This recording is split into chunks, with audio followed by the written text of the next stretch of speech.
Virginia is recognized. Thank you, Mr. Secretary. I have rarely been more gobsmacked by the lack of cooperation and information from a witness than I have by you today. It is truly appalling when you consider that lives are at stake, the lives of children being trafficked across this border, who are being sacrificed on an altar of radical policies being pushed by your department. You know, you talked about it, you threw out a good one-liner in your testimony about child sex trafficking, human smuggling. You know what does immense damage to our efforts to combat human trafficking, sex trafficking, child sex trafficking? A porous border. And your policies have directly led to that porous border, Mr. Secretary.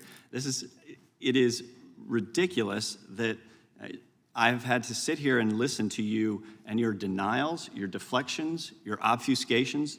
The mendacity that I am hearing from you is not just appalling to me, it is appalling to my constituents, and I echo the comments from across this country, members who represent people from across this country over the last 2 hours plus, really echoing their constituents and the frustration that they have actually shown and talked to them about. You know, back in April, we had a committee hearing where there was a witness, a whistleblower, who said that the U.S. federal government has essentially become a middleman in a multi-billion-dollar human trafficking operation targeting unaccompanied minors at the southern border. I'm sure that makes you upset. It sure as heck made me upset. But when U.S. Customs and Border Protection encounters 435 unaccompanied minors per day, drug cartels and traffickers exploiting 60% of these children in prostitution, forced labor, and child pornography. To make matters worse, in June, the Biden administration released 344 children to non-related adults in the United States, most of whom already had multiple children in their care. These children are prime targets for traffickers, for sex, or for labor. In fact, a February New York Times article published showing migrants found laboring in violation of child labor laws.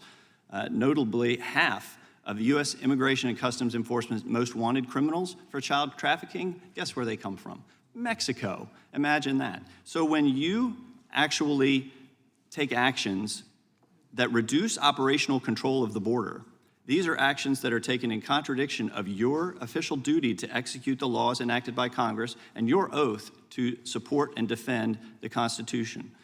You have abandoned the successful border policies of the previous administration. You've ignored laws requiring detention of certain aliens, reduced detention capacity, ended migrant protection protocols, halted border wall construction, diverted Border Patrol from law enforcement duties, encouraged en masse illegal immigration with the use of easily exploitable credible fear processes, illegal expanded parole, reinstated catch and release, and provided illegal aliens valid work permits and public benefits during an economic downturn.